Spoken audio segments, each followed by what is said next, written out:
Hello everyone and welcome to my YouTube channel and thanks for tuning in. We have a lot to cover today, let's get right to it, but first, here are the headlines. Will Donald Trump be criminally charged for the January 6 riot? Did Eastman and Trump committed federal crime to defraud the United States? Did Trump's lawyer made a deal with Letitia James? Senator Mitt Romney blasts GOP Putin supporters. Can the Department of Justice charge Donald Trump and his cronies for conspiracy to obstruct the federal proceeding? Russian war on Ukraine, who's winning? Assassination plot thwarted 3 times by Ukraine Special Forces. What are the civilian casualties and refugees numbers? Did Ukrainian forces shot down a Russian plane? Stay tuned for the details. Trump refused to hear the truth. He became angry and shouted, quote, "How can I have lost to this guy?" unquote. Well, after all his efforts failed, Donald Trump called this guy, Brad Raffensperger, Georgia's Secretary of State, to find him 11,780 votes so he can win the state of Georgia he lost to Joe Biden. Donald Trump finally turned to his right-wing lawyer, John Eastman's 2-page memos pressing Mike Pence to overturn the election. These are all sufficient evidence to nail Trump for criminal intent to defraud the U.S. For example, if someone tell you that the world is round, you can't say the world is flat in the face of repeated evidence that the world is round. If scientists show you picture that the world is round and you keep saying it's flat, definitely you know that you are lying. In another news, Ukraine armed forces have been striking that long line of Russian troops heading to Kyiv while the Russians have used thermobaric weapons against Ukrainian cities, the head of Ukraine's Defense Intelligence Agency tells Military Times.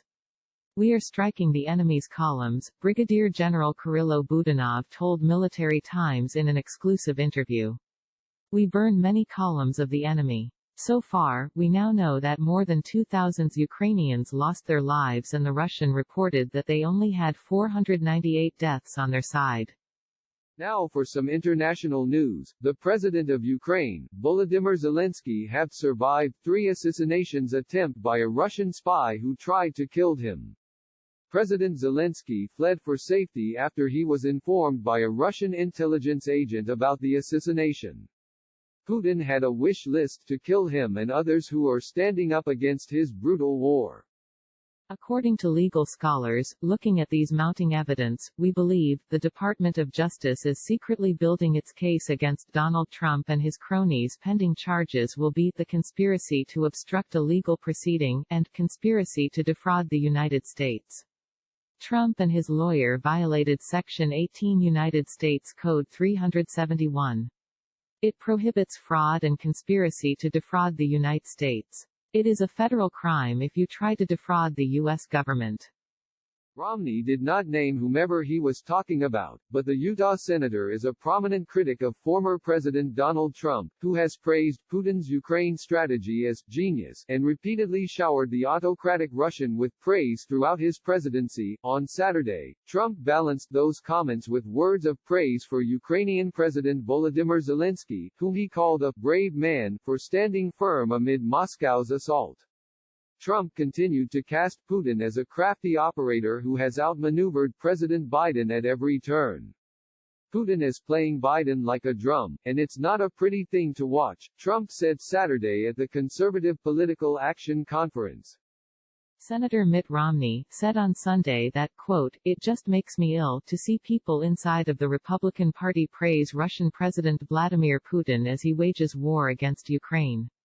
Romney even went as far as to describe it as almost treasonous to side with Putin. "A lot of those people are changing their stripes as they are seeing the response of the world and the political response here in the U.S., Romney said during an interview on CNN's State of the Union, when asked about pro-Putin sentiment within the Republican Party, unquote. But how anybody in this country, which loves freedom, can side with Vladimir Putin, which is an oppressor, a dictator, he kills people, he imprisons his political opponents, he has been an adversary of America at every chance he's had, it's unthinkable to me. It's almost treasonous," he continued. "And it just makes me ill to see some of these people do that." We now know that 2 days ago was the deadline for Donald Trump, Ivanka Trump, and Donald Trump Jr. to testify as part of an ongoing civil deposition being led by the New York State Attorney General, Letitia A. James, regarding Trump and his organization financial dealings for decades. Meanwhile, as of today, the New York Attorney General's office has agreed with the Trump family to fast-track their appeal of their deposition for an investigation into their company. Next, Trump's FBI Director Christopher Wray told Donald Trump the election was fair and he did not found any election fraud. His campaign aides, White House counsel, the intelligence director and cybersecurity echoed the same thing by telling Donald Trump the 2020 election was fair and there was no election fraud. Trump was told by numerous government officials that the election was not stolen from him, but he actually lost the election. The January 6 Select Committee investigating the insurrection of the riot of January 6 has now confirmed that they have uncovered evidence to prove that Donald Trump, his lawyer John Eastman, and cronies engaged in criminal conspiracy to overturn the 2020 election. They tried to steal our democracy, our very ability to engage in self-governance. In a court filing recently, the committee wrote this to the judge, quote, "Evidence and information available to the committee establishes a good faith basis for concluding that the former president and his campaign engaged in a criminal conspiracy to defraud the United States." Unquote. The first thing Trump did was to ask his Attorney General William Barr to investigate election fraud. After his investigation, William Barr told Donald Trump that there were no election fraud. It was a fair election. However, the January 6 Select Committee doesn't have the power to charge Trump for these federal crimes, but if they refer their findings to the Department of Justice, Trump could be charged. In order to convict Trump, you have to prove that Donald Trump intended to defraud the United States government. Well, we have evidence that Donald knew what he was doing and he intended to defraud the U.S. so he can remain in power. Here is the breakdown of evidence, that Trump was told that he lost the election but he still sought to overturn the election. The Select Committee found that Donald Trump, John Eastman and his cronies, committed 3 federal crimes. 1. Conspiracy to obstruct the federal proceeding. 2. The conspiracy to defraud the United States and 3. A raw counterfeit fraud. Now here are the examples of these crimes. Trump and his buddies tried to stop Congress from counting the electoral votes. That's conspiracy to obstruct a federal proceeding. Next example, by sending in fake counterfeit slate electors for Mike Pence to count them as a pretext for shutting down the proper counting of electors under the 12th Amendment. It's a conspiracy to defraud the United States. And finally, Donald Trump urged his mobs to go and stop the steal is an example of outright raw fraud, and Judge Engoron raised that same argument in his recently ruling against Trump and his kids' subpoenas case. Had this effort succeeded, the electoral count would have been obstructed, impeded, influenced, and, at the very least, delayed, all without any genuine legal justification and based on the false pretense that the election had been stolen.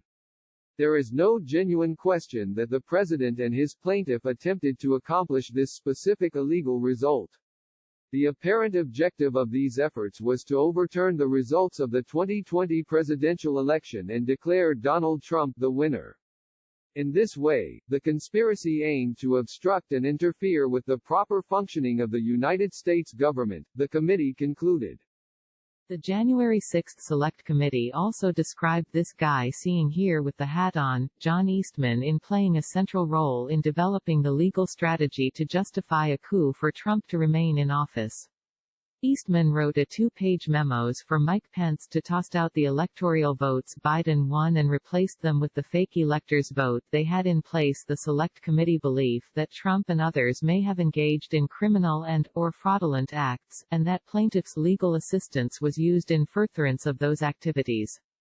Quote, "The president sought to use the vice president to manipulate the results in his favor," unquote. The committee said by interfering with the election certification process, disseminating false information about election fraud, and pressing state officials to alter state election results and federal officials to assist in that effort. The conspirators also obstructed a lawful governmental function by pressing the vice president to violate his duty to count the electoral certificates presented from certain states. If you like this video, please subscribe to this YouTube channel. Hit the like button and don't forget to leave a comment. Thanks for watching.